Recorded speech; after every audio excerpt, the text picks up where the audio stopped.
있습니다. 대장 내시경을 한 지도 한 4년이 넘었고 또 50이 넘으면 미국에서는 보험회사에서 한 번은 공짜로 해준다 그래서 이제 겸사겸사해서 제가 대장 내시경을 했는데 그런데 이 병원은 글쎄요, 저녁만 굶기면 될 것 같은데 점심 때부터 굶겨서 꼬박 제가 하루를 굶고 대장 내시경을 끝나고 났더니 얼마나 배가 고프든지 허겁지겁 집사람과 함께 같이 점심을 먹었던 기억이 있습니다.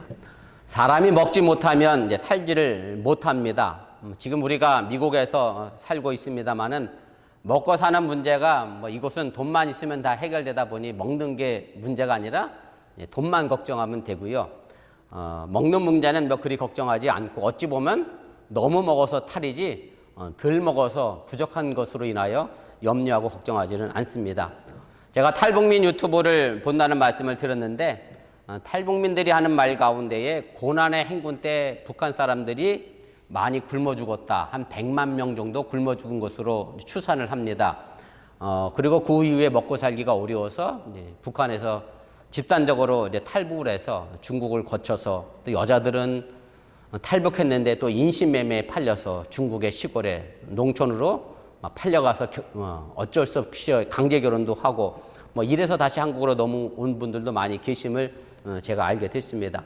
북한에서 말하는 이 고난의 행군이라고 하는 것은 1995년, 96년 이 시기에 북한의 최악의 식량난을 가리키게 되고요. 당시에 소비에트 유니온이죠. 지금으로 말하면 이제 소련이고 뭐 그 소련이 붕괴가 됐지요. 동구권이 붕괴가 되면서 러시아로 또 동유럽 공산국가가 무너지게 되고 또 그때부터 이제 경제적으로 고립이 됐고 또 미국에서는 북한에 대해서 이제 경제 제재를 가다 보니까 말 그대로 북한이 먹을 것이 없어서 이제 굶어 죽는 그런 상황이 생기게 됐는데 뭐 이때를 가지고 이제 북한 사람들은 고난의 행군이다라는 말로 그렇게 설명하고 이야기를 하고 있음을 제가 알게 됐습니다. 그리고 심지어는 죽은 사람도 먹었다는 얘기가 이제 심심치 않게 이야기하면서 북한의 실상을 이야기하게 됐는데 뭐 저는 유튜브를 볼 때마다 참 북한의 인권이나 뭐 사는 형편의 처지나 참 너무나 심각하다는 것으로 제가 충격을 받았고 그래서 공산당이 아닌 북한 주민들을 위해서 여러분들이 간절히 기도가 필요함을 또 절실히 제가 깨닫게 됐습니다. 사실 사람이 먹지 못하면 탈북민들의 이야기처럼 동물반도 못한 행동을 하게 됩니다. 사람이 얼마나 추하고 약한 존재인지 굶어 보면 그것이 그대로 드러나게 된다라고 하는 얘기고 그저 본능적으로 움직인다고 하면 사실 사람은 동물과도 별반 다르지 않는 그런 존재일 수밖에 없음을 새삼 깨닫게 됩니다. 그러나 사람은 본능적인 욕구만 가지고 살아서는 안 됩니다. 왜냐하면 우리에게는 하나님의 생기, 하나님의 형상이 있기 때문이고 우리는 육신의 어떤 본능적인 욕구를 이겨내고 하나님의 마음을 가지고 살아가는 사람들임을 여러분들이 잊지 마시길 바랍니다. 이스라엘의 민족의 조상을 우리가 아브라함이다 뭐 그렇게 이야기하는 것처럼 우리 민족의 조상은 단군이라고 이야기를 하게 됩니다. 여러분들은 다 학교에서 단군 신화에 대해서 뭐 잘 알고 배우셨을 텐데 아마 모르는 뉴스들은 있을 겁니다. 뭐 한국에서 단군 신화에 대한 것을 배운 적이 없으니까 우리나라의 신화니까 우리 뉴스들도 잘 기억하면 좋겠습니다. 이 단군 신화에도 보면 이제 먹는 문제가 이제 등장을 합니다. 우리 민족의 기원을 전하는 이 개국 신화는 이제 삼군 유사라는 책에 이제 기록이 되어 있죠. 옛날에 어떤 사람이 있었느냐면 하늘을 다스리는 환인 천재가 있었고 그 환인 천재에게는 아들이 하나 있었습니다. 웅이라는 아들. 그래서 환 씨의 이름이 웅이에요. 환웅이라는 아들이 있었는데 이 아들 황혼에게 천지인이라고 하는 것을 천부인이라는 것을 세 개를 주고 이제 태백산에 내려가서 땅을 다스리게 했다. 그것이 이제 우리나라 태백산인지 아니면 북한의 백두산인지 여러 가지 설이 있습니다만 아무튼 땅에 내려와서 이제 이 환웅이 통치를 하게 됩니다. 그때 곰 한 마리하고 호랑이 한 마리가 와서 이렇게 이야기하죠. 뭐 해달라고 우리를? 사람으로 만들어달라. 이렇게 부탁을 하게 되죠. 그래서 환웅이 쑥 한 줌과 마늘 20개를 주면서 동물 속에서 햇빛을 보지 않고 100일 동안 너희들이 이걸 먹고 견디면 그 다음에 사람이 될 것이다 라고 얘기했는데 호랑이는 중간에 쑥과 마늘을 먹는 것을 견디지 못하고 도망쳐서 동굴 밖으로 나가게 되고, 곰은 21일을 이제 버텨서 이제 사람이 됐습니다. 곰이 변해서 누가 됐느냐면 여자가 됐지요. 그래서 웅녀가 됩니다. 그런데 이 웅녀가 결혼할 남자가 없었어요. 아이를 낳고 싶은데 결혼할 남자가 없어서 매일같이 내가 결혼하고 싶고 아이를 낳고 싶다라고 기도를 했는데, 그 모습을 본 이 환웅이 뭘로 변하게 됐냐면 남자로 변하게 돼서 이 웅녀와 결혼을 해서 아들을 낳게 됩니다. 그게 누구죠? 우리 민족의 시조라고 하는 단군이 그래서 태어나게 됐다. 이렇게 이야기하는 것이 단군 신화의 이야기입니다. 물론 이것은 역사적 신빙성이 없는 그런 신화입니다. 그러나 결코 황당무계한 이야기는 아닙니다. 이 단군 신화에는 많은 교훈이 담겨져 있는데, 제가 이 중에서 뭐에 주목하고 싶었느냐 하면 곰이 사람이 되는 이야기 속에 아주 깊은 메시지가 담겨져 있다라고 하는 얘기입니다. 곰이 사람이 되기까지 쑥과 마늘을 100일 동안 햇빛이 없는 동굴에서 먹어야 했습니다. 곰은 이것을 먹었고 호랑이는 견디지를 못했습니다. 그런데 왜 하필 사람이 되기 위해서 쑥과 마늘만을 곰과 호랑이에게 주었을까라고 하는 궁금증을 가져보게 됩니다. 곰이나 호랑이는 육식동물입니다. 육식동물은 쑥이나 마늘을 먹을 수가 없습니다. 그래서 사람이 되기 위해서는 사람이 먹는 쑥이나 마늘을 먹을 줄 알아야 사람이 되는다는 의미가 담겨져 있는 것이 아닌가, 제 개인적인 생각입니다. 진짜인지 아닌지 모르겠어요. 아무튼 육식동물이 육식을 버리고 사람의 음식을 먹을 때 비로소 사람이 될 수 있다라는 의미가 그 속에 담겨 있던 것은 아닌가, 그런 생각을 제가 해보게 됩니다. 여기서 우리가 중요한 메시지 하나를 여러분들이 만나게 됩니다. 곰이 자기 음식을 버리고 사람이 음식을 먹음으로 해서 사람이 되었습니다. 마찬가지로 우리 신앙인은 하나님의 음식을 먹어야만 하나님의 사람, 신앙인이 된다, 사람다운 사람이 될 수 있다고 하는 사실을 여러분들이 믿으시기를 바랍니다. 사람이 그냥 사람이 아니라 하나님의 형상을 닮은 소중한 존재, 하나님의 자녀다운 사람, 사람다운 사람이 되려고 하면 바로 반드시 하나님의 음식을 먹어야만 우리가 사람답게, 하나님답게, 하나님 자녀답게 살아가게 된다라고 하는 말씀입니다. 오늘 우리가 함께 읽은 본문의 말씀은 여러분들이 너무나 잘 알고 있는 예수님이 마귀에게 시험받아서 광야로 나가 첫 번째 시험 받는 내용에 해당이 됩니다. 마귀의 첫 번째 시험은 바로 돌을 가지고 떡을 만들어 먹으라는 것에 대한 시험입니다. 그리고 예수님은 결론적으로 말씀드리면 사람이 떡으로만 살 것이 아니라 하나님의 입으로 나오는 모든 말씀으로 살 것이다 라고 하시면서 하나님의 음식을 통해서 하나님의 자녀다운 하나님의 형상대로 지음받은 사람이 되려는 말씀을 오늘 우리에게 전해주고 있다고 하는 사실을 여러분들이 깨달으시길 바랍니다. 오늘 보면 시작을 보면 그때에라는 말로 시작합니다. 그래서 이 말씀은 바로 본문 앞에 있는 말씀과 연결되어 있는 것을 우리에게 알려주고 있고, 바로 앞에 있는 내용은 예수님이 세례 요한으로부터 세례를 받는 장면이 바로 앞장에 기록이 되어 있습니다. 마태복음 3장 마지막 절인데요, 17절 말씀입니다. 이렇게 기록이 되어 있습니다. 하늘로부터 소리가 있어 말씀하시되 이는 내 사랑하는 아들이요 내 기뻐하는 자라 하시니라. 그리고 3장으로 넘어와서 그때라는 말로 오늘 본문이 이제 시작이 됐다라고 하는 얘기입니다. 그래서 오늘 바로 그때는 하늘에서 음성이 들려지는 때를 이야기하게 됩니다. 예수님은 성령을 받고 난 다음에 하나님의 아들이라는 음성을 들었습니다. 제가 여러 번 드린 말씀인데 성령, 거룩한 영, 하나님의 영을 받은 사람들은 당연히 하나님의 아들이라 해서 죄송합니다. 아들과 딸입니다. 하나님의 자녀가 됩니다. 당연히 성령의 사람입니다. 또한 당연히 하나님의 사랑을 받는 사람들이고 하나님의 마음을 기쁘게 하는 사람들인 것을 여러분들이 또한 깨달으시길 바랍니다. 그리고 나서 곧바로 예수님이 광야에서 시험 받으시는 본문이 오늘 우리에게 주어졌다라고 하는 얘기입니다. 예수님이 성령을 받고 난 다음에 그 다음 성령은 바로 예수님을 광야로 이끌어 갔습니다. 먹을 것도 없고 마실 물도 없고 정말 살기 어려운 광야로 예수님을 이끌어 갔다는 얘기입니다. 제가 2주 전에도 말씀드렸습니다만 이 광야 생활이 얼마나 힘들었든지 출애굽한 이스라엘 백성들이 야 여기서 굶어 죽느니 차라리 애굽으로 돌아가서 노예로 사는 게 낫겠다라고 이야기할 정도로 이 광야라고 하는 것은 그만큼 힘들고 어려운 장소임을 우리에게 알려줍니다. 사실 우리 신앙인들 가운데 적지 않은 분들이 예수님을 믿고 성령을 받고 나면 그 뒤로부터는 요즘 말로 하면 쭉 꽃길만 깔려 있고 행복만 가득하다고 생각하는 분들이 계십니다.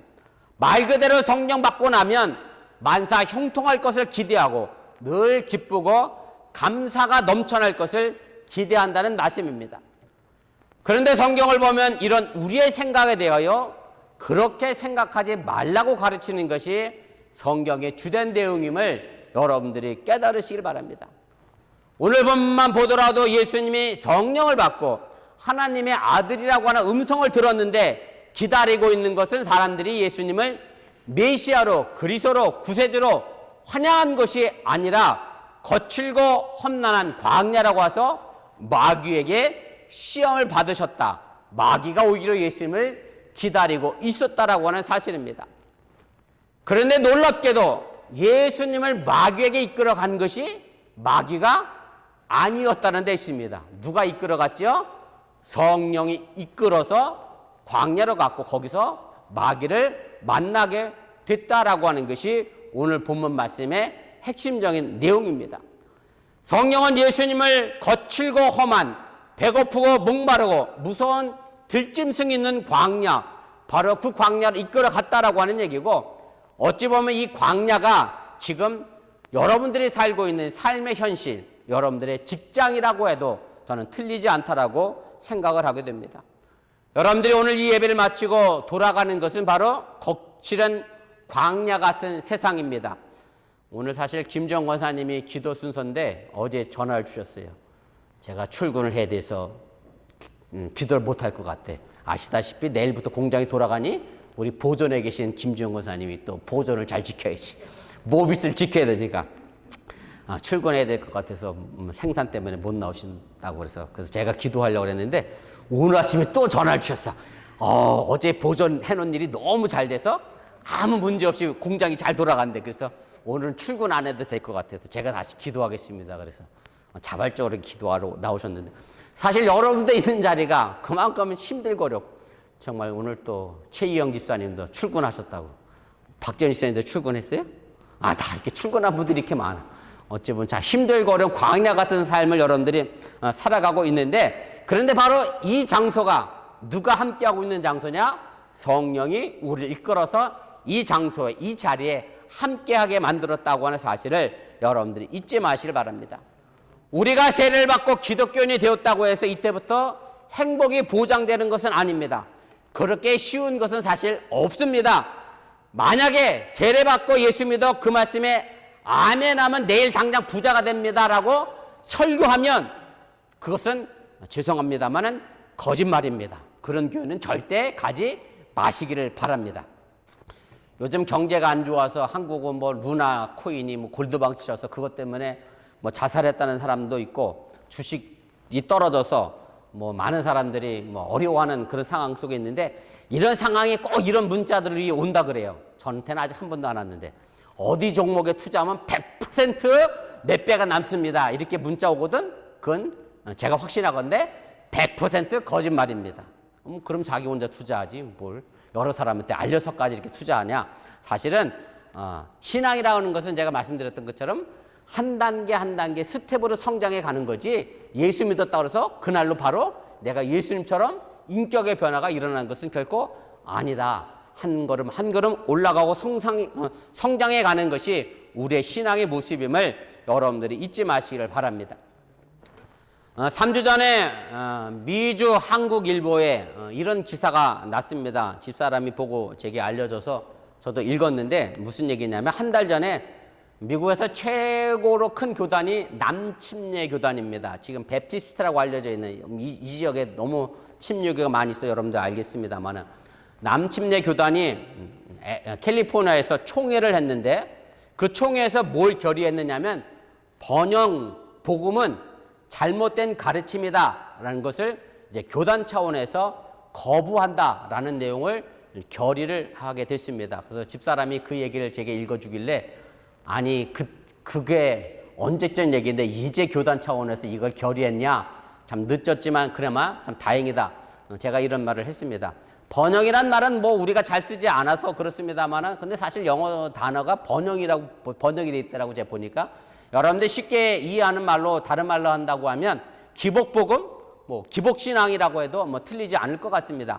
남침례 교단이 이 번영복음이 잘못된 가르침이라고 결의한 것은 예수님의 희생과 관련된 성경의 가르침을 왜곡하고 오해하게 만들었기 때문에 잘못된 가르침이다라고 그 이유를 밝히게 됩니다. 다시 말씀드리면 번영신학이라고 하는 것은 재정적으로 축복을 받고 물질적으로 풍성함을 누리는 게 바로 하나님의 뜻이라고 믿는 것이고 바로 신앙이 자신들의 물질적 부를 증가시키고 내가 예수 믿으면 내일 아침에 당장 부자가 되는 복음을 가르치는 것을 바로 번영복음이 가르치고 있는 그런 내용이고 그러다 보니까 이것이 반성경적이고 예수님이 가르치는 내용과는 정반대의 내용이기 때문에 우리가 교단적으로 이 번영복음이 잘못된 가르침이다라고 하는 것을 결의를 하게 됐다라고 하는 얘기입니다.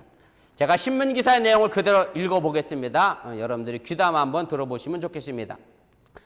교단 측은 번영복음은 예수님의 희생과 십자가 속죄의 죽음이 교인들에게 건강과 물질적 부를 제공하는 한편 질병과 가난에서 벗어나게 해준다고 가르친다라며 이 같은 신학은 약자를 착취하고 질병으로 고통받는 교인의 믿음이 부족하다고 비난하기 때문에 고난의 성경적 의미를 왜곡하고 있다라고 지적을 했다. 교단 측은 또 기독교인은 잘못된 가르침을 항상 경계해야 한다라고 하며 양의 탈을 쓴 거짓 선지자가 울부짖는 늑대처럼 성경의 진실을 왜곡하고 있다라고도 경고했다. 사실 목사님들이 뭐 강단에서 설교하는 내용 가운데 많은 부분이 이 번영복음 속에서 입장에서 설교하고 있음도 우리가 좀 기억하면서 예수님이 우리에게 가르쳐 주시는 것은 광야 같은 고난의 길을 우리에게 가라 말씀하고 있음을 여러분들이 잊지 마시길 바랍니다. 예수님이 성령의 이끌림을 받아 광야로 갔다고 하니까 그 광야가 어디 있는지 어느 산인지 그런 물음은 하나도 중요하지 않습니다. 그리고 예수님이 40일 금식했다고 하니까 나도 예수님 본받아 40일 금식해야지 하는 분들도 계시기도 하는데 뭐 굳이 꼭 40일을 채울 필요는 없습니다. 제가 신학교 다닐 때 복음서를 가르치던 교수님이 이 부분을 가르치면서 우리에게 이런 얘기를 하셨어요.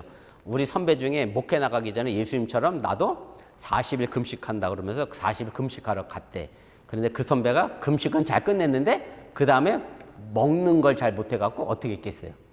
40일 금식하고 잘못 먹어서 죽었어요. 그래서 그 교수님이 우리한테 뭐라고 얘기했냐면 예수님이 여러분들의 신학교 보낸 건 40일 금식하고 나서 죽는 걸 원하시는 게 아니라 건강하게 목회 자리에 나가서 목사로 서기를 위하여 여러분들 신학교 보냈으니 예수님이 40일 했다고 똑같이 40일 금식하지 말라고 어떤 상징적 의미가 있는 거지 꼭 40일 채울 필요는 없다고 뭐 그렇게 말씀하셨던 적이 있습니다. 광야와 40일 금식 한마디로 요약한다고 하면 고난과 위험을 상징한다라고 할 수 있습니다.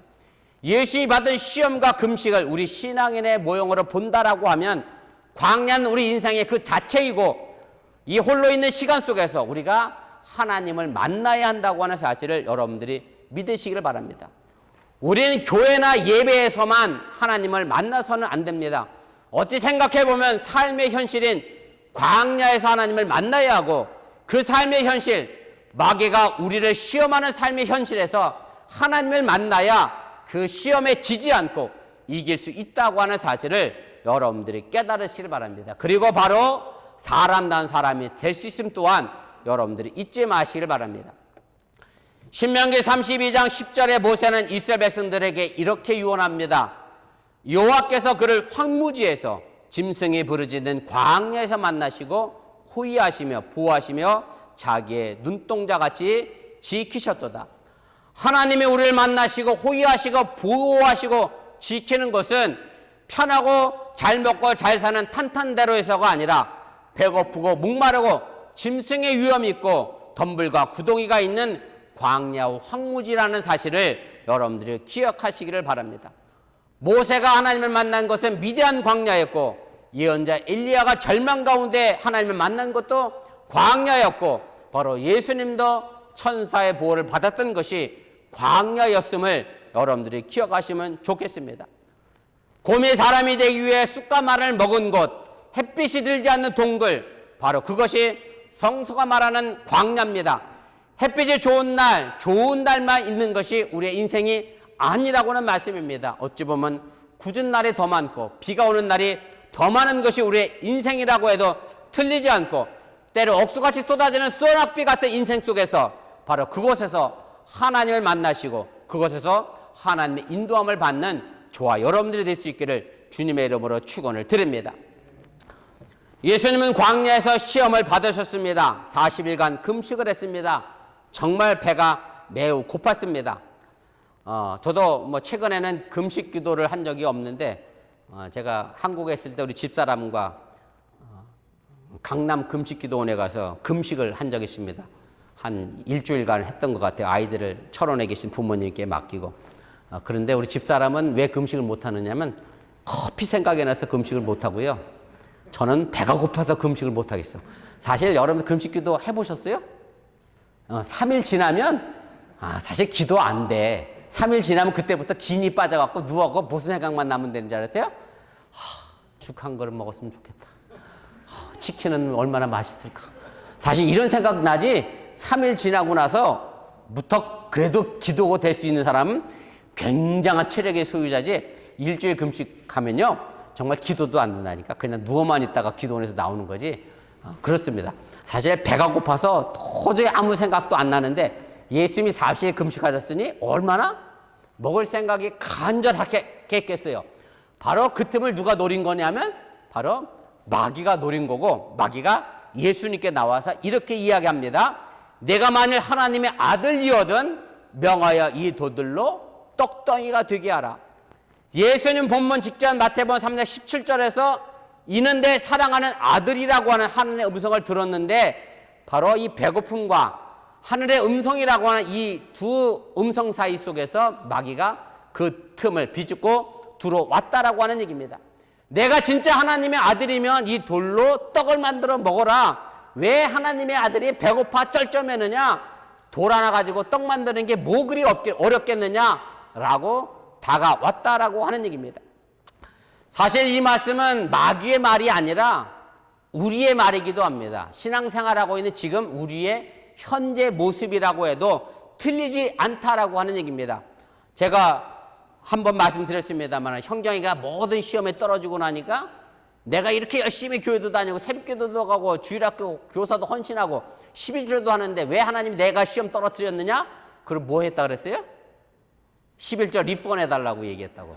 하나님 말이야. 내가 이렇게 쓰면 잘 먹고 잘 살게 해줘야지. 시험에도 똑똑 붙어야지. 집도 뭐 50만 불 100만 불짜리 사게 해주셔야지. 직장에서도 부장으로 대표이사로 법인장으로 막 승진시켜줘야지. 왜 하나님은 나를 이렇게 힘들게 하느냐?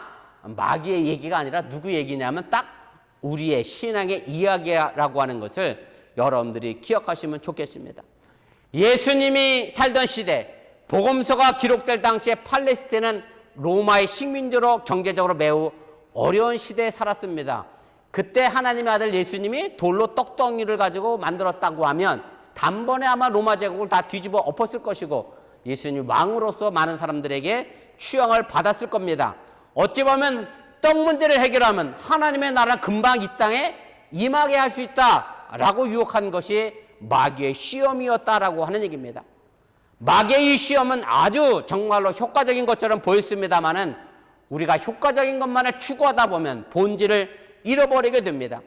하나님의 아들 예수님이 이 땅에 떡 문제를 해결하기 위해 오신 것이 아니라 더 본질적인 문제, 하나님이 형상대로 지음받은 사람이 그 가치대로 살아가도록 우리를 만들기 위하여 이 땅에 오셨음을 여러분들이 믿으시기를 바랍니다. 이 시험 본문 4절에 예수님은 이렇게 말씀합니다.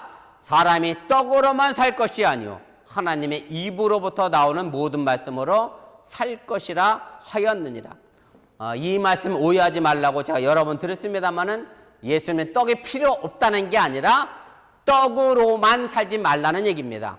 우리를 구성하고 또 우리를 이끌어가는 이 생명이라고 하는 것, 어찌 보면 먹는 것에서 출발합니다. 먹는 게 없으면 내가 이 생명도 이 우주도 온전하게 구성해낼 수 없습니다. 아무 쓸모가 없습니다. 그렇다고 해서 사람이 떡으로만 살아서는 안 된다라고 하는 얘기입니다. 사실 여러분들이 그렇잖아. 배만 부르면 행복하세요? 아니야. 남편 사랑도 받고 싶고 좋은 영화도 보고 싶고 옷도 이왕이면 좋은 거 입고 가방도 이왕이면 뭐 그 똥으로도 좀 들고 다니고 싶고 사람은요 먹는 것만 갖고는 못 살아요. 이것도 필요하고 저것도 필요하고 뭐 먹는 것만 살면 사실은 우리 딸내미가 햄순이가 아니지. 뭐지? 생각도 안 나네 갑자기. 햄스터. 우리 딸내미가 햄순이 그래서. 딱 햄스터야. 우리 딸내미가 햄스터에게 먹을 것만 주면 걔는 아무것도 안 해. 먹고 뭐만 해? 자, 그거밖에 안 해. 뭐 햄스터와 뭐만 다르겠어요. 사람은 떡으로만 살 수는 없습니다. 반드시 그 위의 것들이 필요한데 바로 떡으로만 살게 되면 실패한 호랑이가 된다라고 하는 사실을 여러분들이 잊지 마시길 바랍니다. 사실 떡만 가지고 살다기 위하여 살아간 사람들이 너무나 많은 것이 지금의 세상의 모습인데 우리가 그 세상에 그런 모습을 따라가는 사람이 아니라 하나님의 말씀으로 살아가면서 참된 가치를 가지고 살아갈 수 있기를 주님의 이름으로 간절히 축복을 드립니다. 예수님은 우리에게 정말로 소중하고 중요한 것을 가르쳐주고 계십니다. 예수님은 하나님의 아들로서 가지고 있는 엄청난 능력을 사람의 필요에 따라 인간적인 목적을 위해 사용하지 않으시고 오직 하나님께 순종함으로 하나님의 말씀대로 살겠다라고 오늘 우리에게 가르쳐주고 계시다라고 하는 사실을 여러분들이 잊지 마시기를 바랍니다. 아모스 선지자가 곧 다가올 심판의 날을 말하면서 이렇게 우리에게 전해주고 있습니다. 아모스 8장 11절입니다. 보라 날이 이를지라 내가 기근을 땅에 보내리니 양식이 없어 주림이 아니며 물이 없어 가람이 아니요 여호와의 말씀을 듣지 못한 기갈이라. 아모스 예언자는 경제적으로 풍요로웠지만 가나안의 어떤 우상 숭배와 쾌락의 문화에 젖어 있었던 이스라엘 백성들에게 하나님의 심판이 임박했음을 예언합니다. 왜? 하나님 말씀을 그들이 잃어버리고 살기 때문이다라고 분명하게 이야기하게 됩니다. 여러분들이 오늘 이 자리에 나왔습니다. 골프 치러 안 가시고 편안하게 집에서 영화도 보고 TV도 볼 수 있는데 오늘 이 자리에 나왔습니다. 왜? 하나님의 말씀을 먹기 위해 나왔음을 여러분들이 기억하시고 사실 말씀에 대한 배고픔, 말씀에 대한 목마름이 없다라고 하면 교회 생활은 아무런 의미가 없습니다. 세상이라고 하는 광야라고 해서 사람단 사람으로 하나님의 자녀단 사람으로 세상을 이기기 위하여 하나님의 양식인 말씀을 늘 먹기 위하여 최선을 다하고 그 가길밤을 위하여 살아가는 저와 여러분들이 될 수 있기를 주님의 이름으로 간절히 축원을 드립니다. 제가 일주일 딸내미네 집에 갔다가 고기만 먹고 왔습니다. 우리 딸이 혼자 있으면서 고기 구워 먹기도 웃기잖아요. 그래서 불판도 사주고 고기를 실컷 먹고 왔습니다. 오면서 저랑 집사람이랑 그랬습니다. 이제 집에 가서는 원래대로 살아야지. 풀만 먹고 살아야지. 이러고 왔습니다. 우리의 식성을 바꾸시길 바랍니다. 뭘 먹느냐에 따라 사람의 몸 구성이 달라지게 됩니다. 건강도 달라지게 됩니다. 그런데 내가 몸에 이상을 느끼면서도 계속 고기만 먹고 살면 건강에 심각한 문제를 느끼게 됩니다. 제가 지난주에 저희 어머니와 통화를 했는데 요양병원에 계시다 보니 식사를 제대로 못하고 누워만 계셔서 너무 마른 모습을 보고 제가 많이 속상했습니다. 또 치매 증상이 있다 보니까 배가 고픈 줄 모르셔요. 그러니 본인이 또 밥을 안 드셔요. 그러니 더 살이 빠질 수밖에 없는 그런 상황 속에서 동생이 어머니가 많이 심각하다고 또 제게 카톡을 하고 연락을 해서 10월 달까지만 좀 버텨주십사 제가 기도하고 있는데 아무튼 그렇습니다. 사람이 뭘 먹느냐에 따라 달라집니다.